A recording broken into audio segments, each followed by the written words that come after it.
الحمد لله رب العالمين والصلاة والسلام على سيد الأنبياء والمرسلين وعلى آله وأصحابه أجمعين أما بعد. رمضان المبارک ایک برکتوں والا مہینہ ہے، رحمتوں والا مہینہ ہے۔ اس مبارک مہینے کے متعلق ضروری وظائف آج کے درس میں بیان کرتا ہوں۔ انشاءاللہ اگر ان وظائف کو ہم لازم پکڑیں گے تو رمضان کی برکات انشاءاللہ پوری کی پوری ہمیں نصیب ہوگی اور ہماری پریشانیاں بھی ختم ہو جائے گی۔ تو آئیے، رمضان المبارک میں ایک وظیفہ تو تلاوت قرآن پاک ہے۔ قرآن پاک کی تلاوت کو کثرت سے کرے۔ روزانہ کی بنیاد پر 2 پارے، 3 پارے، 5 پارے، 10 پارے، جتنا بھی آپ قرآن پاک کی تلاوت کر سکتے ہیں تو کرے۔ حدیث پاک میں ہے کہ جو بندہ قرآن پاک کی تلاوت میں اتنا مشغول ہو جائے کہ اس کو دعا مانگنے کا بھی وقت نہ ملے تو اللہ جل شانہ جتنی بھی لوگ دعائیں مانگتے ہیں اس سے بہتر اللہ تعالیٰ اس کو عطا فرمائیں گے۔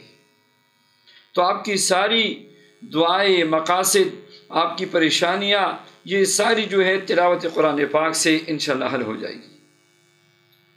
دوسرا عمل لا الہ الا اللہ کی کثرت ہے۔ سب سے اعلیٰ تعداد روزانہ 5000 مرتبہ ہے، خصوصاً ان کے لیے جو قرآن پاک کی تلاوت نہیں کر سکتے، اور روزانہ لا الہ الا اللہ 500 دفعہ روزانہ معمول بنائے۔ متوسط تعداد 3000 مرتبہ، لا الہ الا اللہ روزانہ 5000 مرتبہ معمول بنائے، یہ اعلیٰ تعداد ہے۔ اور متوسط 3000 بار روزانہ لا الہ الا اللہ کا ورد کرے، اٹھتے بیٹھتے چلتے پھرتے بھی کر سکتے ہیں۔ اور سب سے ادنا تعداد 1000 مرتبہ لا الہ الا اللہ کو معمول بنائے۔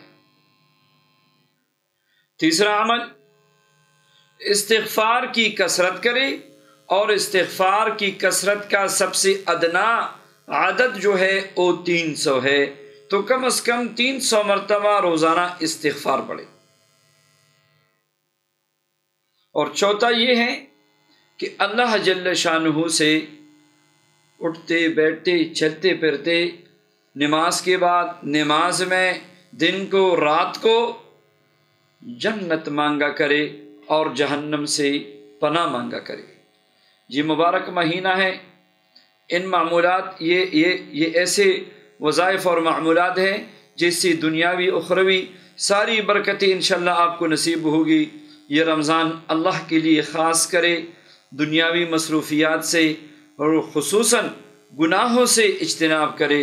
اللہ جل شانہ ساری امت کے لیے اس مبارک مہینے کو برکتوں والا، رحمتوں والا بنائے، اور ہم سب کو اللہ جل شانہ اس مہینے میں عبادت کرنے کی توفیق نصیب فرمائے۔ آمین۔